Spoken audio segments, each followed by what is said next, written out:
Friends, कैसे हैं आप लोग। फ्रेंड्स, बीपीएससी टीआरई 4 का आप लोग प्रिपरेशन कर रहे हैं तो फ्रेंड्स यह चैप्टर आप लोगों के लिए बहुत ही इम्पोर्टेंट होने वाला है। मॉडर्न हिस्ट्री में अभी तक मैंने आप लोगों को लगभग 26 से 27 चैप्टर कंप्लीट करा दिया और मॉडर्न हिस्ट्री में आज का ये जो चैप्टर, ये लास्ट चैप्टर है आप लोगों का। इसके बाद आपका मॉडर्न हिस्ट्री कंप्लीट हो जाएगा। यह क्लास फ्रेंड्स बीपीएससी टीआरई 4 के लिए बहुत ही इम्पोर्टेंट है और मैं टीआरई 4 को ध्यान में रखकर ही आपको पूरा मॉडर्न हिस्ट्री को पढ़ाया हूँ। तो फ्रेंड्स, ये जो क्लास है आज का, भारत का विभाजन एवं स्वतंत्रता से रिलेटेड जितने भी इम्पोर्टेंट प्रश्न होंगे इस वीडियो में आपको पूरा कंप्लीट करा दिया जाएगा। और ये अगर वीडियो आप अच्छे से देख लेते हैं तो यहाँ से आपका एक भी प्रश्न नहीं छूटेगा। फ्रेंड्स, वीडियो के अंत तक आप जरूर बने रहिए। अगर वीडियो आप स्किप करते हैं तो आपको समझ में नहीं आएगा। तो चलिए फ्रेंड्स शुरू करते हैं। आज का हमारा पहला प्रश्न है, 20 फरवरी 1947 को किस ब्रिटिश प्रधानमंत्री द्वारा जून 1948 से पहले भारत छोड़ो की घोषणा की गई थी। तो ये कौन थे? तो ये क्लीमेंट एटली थे। आगे देखते हैं। प्रश्न है, क्लीमेंट एटली ने लॉर्ड वेबल के स्थान पर किसे वायसराय नियुक्त किया? तो ध्यान रखिएगा, इसका आंसर हो जाएगा लॉर्ड माउंटबेटन को। आगे है, माउंटबेटन द्वारा विभाजन के साथ सत्ता हस्तांतरण करने के लिए योजना कब प्रस्तुत की गई? तो ध्यान रखिएगा फ्रेंड्स, 3 जून 1947 को। आगे है, किस योजना को 3 जून योजना के नाम से भी जाना जाता है? ध्यान रखना है इसको, इसका आंसर हो जाएगा माउंटबेटन योजना को।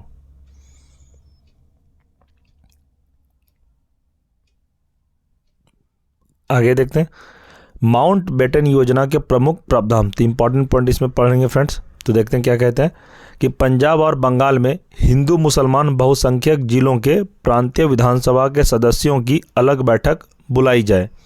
उनके प्रतिनिधियों को यह निश्चय करना था कि प्रांत का विभाजन हो अथवा नहीं। आगे दिया है, विभाजन होने की दशा में 2 डोमिनियनों भारत पाकिस्तान तथा 2 संविधान सभाओं का निर्माण किया जाएगा। आगे है, उत्तर पश्चिमी सीमांत प्रांत तथा असम के सिलहट जिले में जनमत संग्रह द्वारा यह पता लगाया जाएगा कि वे भारत के किस भाग के साथ रहना चाहते हैं। आगे, विभाजन के गतिरोध को दूर करने के लिए एक सीमा आयोग का गठन किया जाएगा। आगे प्रश्न है, भारत विभाजन के संदर्भ में वर्ष 1947 में नियुक्त सीमा आयोग की अध्यक्षता किसने की थी? ध्यान रखना फ्रेंड्स, इसका आंसर हो जाएगा सिरिल रेडक्लिफ ने। आगे, कांग्रेस के किस अधिवेशन में भारत के विभाजन का प्रस्ताव स्वीकृत किया गया था? तो फ्रेंड्स एग्जाम में प्रश्न पूछा जाएगा आपको कि कांग्रेस के किस अधिवेशन में भारत के विभाजन का प्रस्ताव स्वीकृत किया गया था? तो इसका आंसर आपको बताना, दिल्ली अधिवेशन में। अगला देखते हैं, भारत का विभाजन स्वीकार किए जाने के समय कांग्रेस का अध्यक्ष कौन था? ध्यान रखना है आपको, जब भारत का विभाजन स्वीकार हो गया था तो उस समय कांग्रेस का अध्यक्ष कौन था? तो ध्यान रखना है आपको, इसका आंसर जेबी कृपलानी थे। आगे है, वह कौन राष्ट्रवादी मुस्लिम नेता था जिसने विभाजन को कभी स्वीकार नहीं किया? तो इसका आंसर हो जाएगा खान अब्दुल गफ्फार खान। अगर फ्रेंड्स आपको एग्जाम में प्रश्न पूछा जाएगा कि किसे सीमांत गांधी के नाम से भी जाना जाता है, तो सीमांत गांधी के नाम से किसे जाना जाता है? तो यह खान अब्दुल गफ्फार खान को भी सीमांत गांधी के नाम से जाना जाता है। एग्जाम में आपको प्रश्न पूछा जाएगा कि सीमांत गांधी के नाम से किसे जाना जाता है, तो वहाँ पर आंसर आपको बताना है खान अब्दुल गफ्फार खान को सीमांत गांधी के नाम से जाना जाता है। आगे, माउंटबेटन ने भारत की आज़ादी के लिए डिकी बर्ड प्लान तैयार किया था, जिसे नेहरू ने यह कहते हुए अस्वीकार कर दिया था कि यह योजना भारत के बाल्कनीकरण को आमंत्रित करेगी, इसलिए इस योजना को बाल्कन प्लान भी कहा जाता है। आगे है, ब्रिटिश संसद द्वारा 18 जुलाई 1947 को किस नाम से माउंटबेटन योजना को स्वीकृति प्रदान की गई? ध्यान रखना इसका आंसर भारतीय स्वतंत्रता अधिनियम 1947। आगे, भारतीय स्वतंत्रता अधिनियम 1947 के प्रमुख प्रावधान, तो क्या क्या प्रावधान थे उस समय, चलिए देखते हैं। 15 अगस्त 1947 से भारत को भारत और पाकिस्तान नामक दो भागों में बांट दिया जाएगा। ये इस अधिनियम के अंतर्गत ये सब कहा गया था। आगे है, प्रत्येक अधिराज्य में एक गवर्नर जनरल होगा जिसकी नियुक्ति इंग्लैंड का सम्राट करेगा। आगे है, नए संविधान का निर्माण होने तक दोनों राज्यों का प्रशासन भारत शासन अधिनियम 1935 के अनुसार चलाया जाएगा। आगे, भारतीय राजवाड़ों को स्वतंत्र रहने का विकल्प नहीं दिया जा सकता, उन्हें या तो भारत में रहना होगा या पाकिस्तान में। आगे देखते हैं, भारत की स्वतंत्रता के समय कांग्रेस का अध्यक्ष कौन था? ध्यान रखना आपको इसका आंसर जेबी कृपलानी थे। आगे, भारत का अंतिम वायसराय कौन था? इसका आंसर हो जाएगा लॉर्ड माउंटबेटन थे। नेक्स्ट देखते हैं, स्वतंत्र भारत के प्रथम गवर्नर जनरल कौन थे? तो आपको ध्यान रखना है, प्रश्न पूछा जाएगा आपको, VVI आप लोग इसको नोट कर सकते हैं कि स्वतंत्र भारत के प्रथम गवर्नर जनरल लॉर्ड माउंटबेटन थे। स्वतंत्र भारत के प्रथम एवं अंतिम भारतीय जनरल गवर्नर जनरल कौन थे? ये C राजगोपालाचार्य थे। आगे है, कांग्रेस के किस प्रमुख नेता ने स्वतंत्रता दिवस के समारोह में भाग नहीं लिया था? इसका आंसर है महात्मा गांधी ने। आगे, 15 अगस्त 1947 की मध्य रात्रि में केंद्रीय असेंबली में जनगण मन तथा इकबाल द्वारा रचित सारे जहां से अच्छा हिंदुस्तान हमारा किसके द्वारा गाया गया था? तो किसके द्वारा गाया गया था? तो इसका आंसर है SS सुब्बुलक्ष्मी के द्वारा। आगे, प्रथम बार भारत के प्रधानमंत्री की नियुक्ति किसके द्वारा की गई थी? इसका आंसर हो जाएगा गवर्नर जनरल के द्वारा। आगे बढ़ते हैं, प्रश्न है, पाकिस्तान का प्रथम गवर्नर जनरल कौन था? इसका आंसर हो जाएगा मोहम्मद अली जिन्ना। आगे, भारतीय संविधान को पूर्ण रूप से कब लागू किया गया? यह पूर्ण रूप से लागू कब हुआ था? तो 26 जनवरी 1950 को। आगे, भारत की स्वतंत्रता के पश्चात लोकसभा का प्रथम अध्यक्ष किसे बनाया गया? इसका आंसर हो जाएगा GV मावलंकर को। आगे, grand old man of India की उपाधि किसे दी जाती है? तो इसका आंसर हो जाएगा दादा भाई नौरोजी को। नेक्स्ट है, महाराष्ट्र में शिवाजी उत्सव व गणपति उत्सव की शुरुआत किसने की थी? तो इसका आंसर हो जाएगा बाल गंगाधर तिलक। आगे फ्रेंड्स प्रश्न है कि GV मैकाले ने ईस्ट इंडिया कंपनी के बारे में यह टिप्पणी की कि कंपनी एक असंगति है, परंतु यह उस व्यवस्था का भाग है जहां सब एक ही असंगत है। यह टिप्पणी किसका था? तो GV मैकाले का। आगे प्रश्न है, भारतीय शांति का जनक किसे माना जाता है? तो ध्यान रखना है लोकमान्य तिलक को माना जाता है। एग्जाम में प्रश्न आपको देखने को मिलेगा कि भारतीय शांति का जनक किसे माना जाता है, तो आपको बताना है लोकमान्य तिलक। आगे है, ब्रिटिश पार्लियामेंट में चुना जाने वाला प्रथम भारतीय नेता कौन थे? तो इसका आंसर हो जाएगा दादा भाई नौरोजी, या VVI लिख सकते हैं। आगे है, सन्यासी विद्रोह किस वर्ष आरंभ हुआ था? इसका आंसर हो जाएगा 1770 ईस्वी में सन्यासी विद्रोह आरंभ हुआ था। आगे, तृतीय अंगाल मराठा युद्ध किसके शासनकाल में हुआ? इसका आंसर हो जाएगा लॉर्ड वारेन हेस्टिंग के शासनकाल में तृतीय अंगाल मराठा युद्ध हुआ था।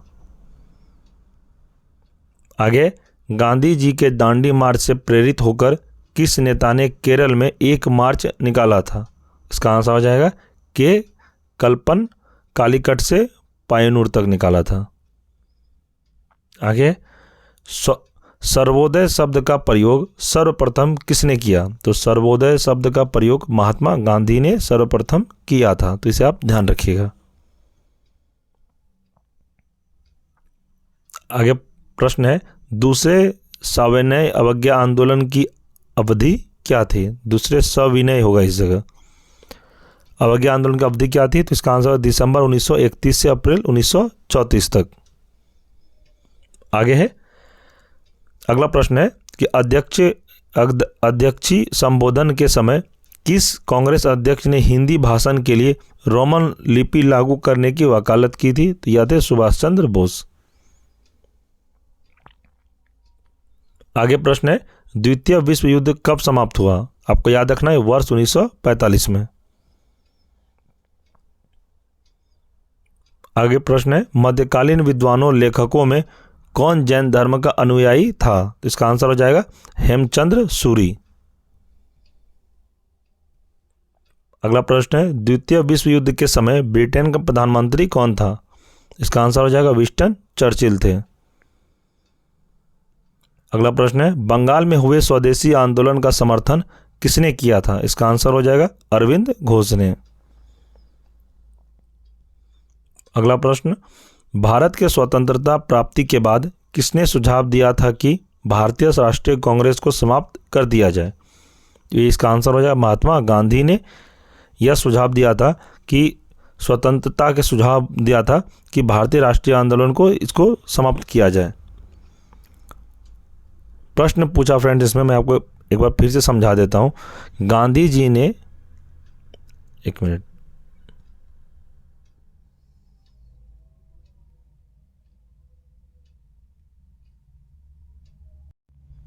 प्रश्न इसमें, भारत के स्वतंत्रता प्राप्ति के बाद किसने सुझाव दिया था कि भारतीय राष्ट्रीय कांग्रेस को समाप्त किया जाए? तो यह महात्मा गांधी थे। यह आप BBI लिख सकते हैं, क्योंकि गांधी जी से रिलेटेड एग्जाम में प्रश्न आपको बहुत सारा देखने को मिलेगा। अगला प्रश्न है, द्वितीय विश्व युद्ध के संबंध में भारतीय राष्ट्रीय कांग्रेस की क्या नीति थी? तो इसका आंसर हो जाएगा पूर्ण स्वतंत्रता का आश्वासन मिलने पर ब्रिटेन का सहयोग। आगे प्रश्न है, विभाजन करो और छोड़ो का नारा किसने दिया था? यह मुस्लिम लीग ने दिया था।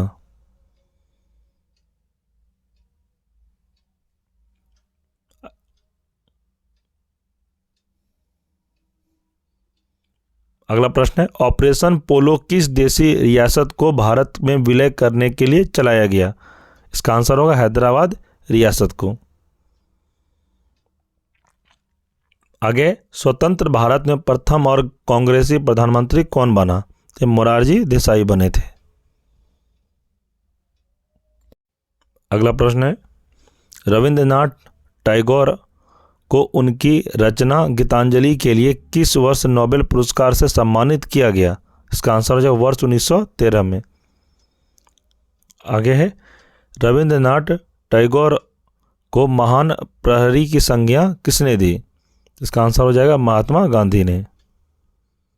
आगे, ब्रिटिश काल के दौरान पड़े किस अकाल को प्रकोप का समुद्र कहा जाता है? तो इसका आंसर हो जाएगा उड़ीसा का अकाल, जो कि 1866 में हुआ था।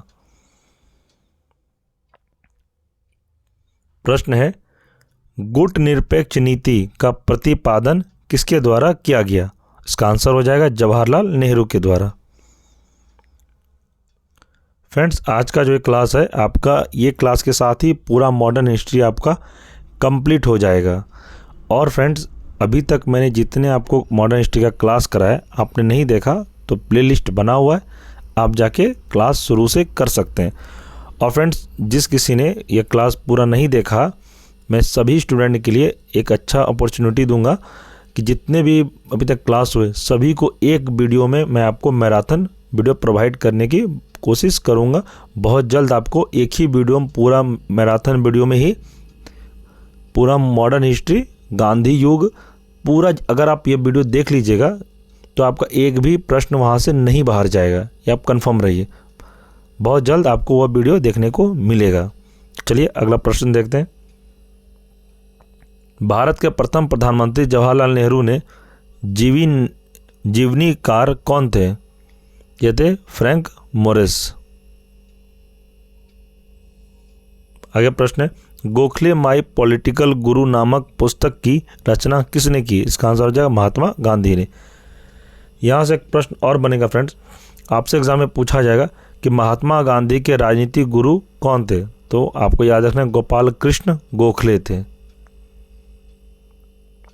आगे, भारतीय राष्ट्रीय कांग्रेस के सरकारी इतिहासकार कौन थे? तो सरकारी इतिहासकार कौन थे? तो डॉक्टर पट्टाभी सीतारमैया थे। अगला प्रश्न है, किस राष्ट्रवादी मुस्लिम को सीमांत गांधी के नाम से जाना जाता है? इसका आंसर हो जाएगा खान अब्दुल गफार खान। आगे, भारत शासन अधिनियम 1935 को किसके द्वारा गुलामी का अधिकार पत्र कहा गया? इसका आंसर हो जाएगा जवाहरलाल नेहरू के द्वारा। इंपॉर्टेंट पॉइंट है, सविनय अवज्ञा आंदोलन के दौरान कानून को तोड़ने के साथ साथ चौकीदारी कर न चुकाना कोई कर नहीं था, कोई किराया नहीं आदि आंदोलन भी चलाए गए। इस आंदोलन में समाज के सभी वर्गों तथा महिलाओं, छात्रों, जनजातियों, कामगारों, किसानों, व्यापारियों, कुछ मुस्लिम समुदायों आदि का समर्थन प्राप्त हुआ। तो फ्रेंड्स, आज का चैप्टर हमारा कंप्लीट हुआ और फ्रेंड्स अभी तक जितने भी क्लास हुआ आपका, इसमें आज आपका लास्ट था यह चैप्टर, जब भारत का विभाजन है, स्वतंत्रता से रिलेटेड सभी आपका एग्ज़ाम में प्रश्न देखने को यहीं से मिलेगा। आज का क्लास आपका मॉडर्न हिस्ट्री का द इंड क्लास होगा फ्रेंड्स, और यह क्लास आप पूरा मॉडर्न हिस्ट्री अच्छे से कर लेते हैं तो आपका एग्ज़ाम तैयारी 4 में एक भी प्रश्न नहीं छूटेगा। आपने इतने देर टाइम दिया। और फ्रेंड्स मैं आपको बता दूं, अभी तक जितने भी टॉपिक मैं आपको करवाया मॉडर्न हिस्ट्री में, यह सब क्लास अगर आप एक बार में नहीं समझते हैं तो वीडियो को 2 से 3 बार रिपीट करके आप देख लीजिए। आपका एग्ज़ाम में एक भी प्रश्न बाहर नहीं जाएगा, ये आप कंफर्म रहिए। जितने आपको क्वेश्चन मैं करा रहा हूँ, यह क्वेश्चन अगर आप अच्छे से रिपीट करके वीडियो को देख लेते हैं तो आपका प्रश्न यहीं से देखने को मिलेगा, क्योंकि ये एनसीईआरटी बेस्ड क्लास है फ्रेंड्स, और टीआरए 4 में यही सब प्रश्न आपको डायरेक्ट प्रश्न पूछा जाएगा। इसलिए फ्रेंड्स जितने भी अभी तक क्लास हुआ टॉपिक वाइज, आप सभी टॉपिक वाइज को फिर से देख लीजिए, 2 से 3 बार देखिए, स्पीड करके देख लीजिए, लेकिन पढ़िए। तो फ्रेंड्स आपसे एक छोटा सा रिक्वेस्ट है, अगर चैनल पर नए हैं तो चैनल को सब्सक्राइब कर लें, बेल आइकन को प्रेस अवश्य करें। और फ्रेंड्स अगर वीडियो आपको हमारे द्वारा पढ़ाया गया, अगर वीडियो आपको अच्छा लगा तो वीडियो को लाइक करें और अपने दोस्तों में भी शेयर करें जो टीआरई 4 का तैयारी कर रहे हैं। फ्रेंड्स आपके लिए जितना मेहनत हुआ, मैंने बहुत मेहनत कर रहा हूँ और आगे भी करता रहूँगा। आपको जितने भी कंटेंट प्रोवाइड करवाना हो टीआरई 4 के लिए, सारा कंटेंट आपको प्रोवाइड मेरे द्वारा कराया जाएगा। क्लास का पीडीएफ नोट्स लेने के लिए टेलीग्राम पर ज्वाइन होइए। ज्वाइन लिंक आपको टेलीग्राम का वीडियो के डिस्क्रिप्शन में दे दिया गया है, आप जाकर टेलीग्राम को ज्वाइन करिए और पीडीएफ नोट्स वहाँ पे आपको मिल जाएगा। तो ठीक है फ्रेंड्स, मिलते हैं हम लोग नेक्स्ट वीडियो में, तब तक के लिए धन्यवाद।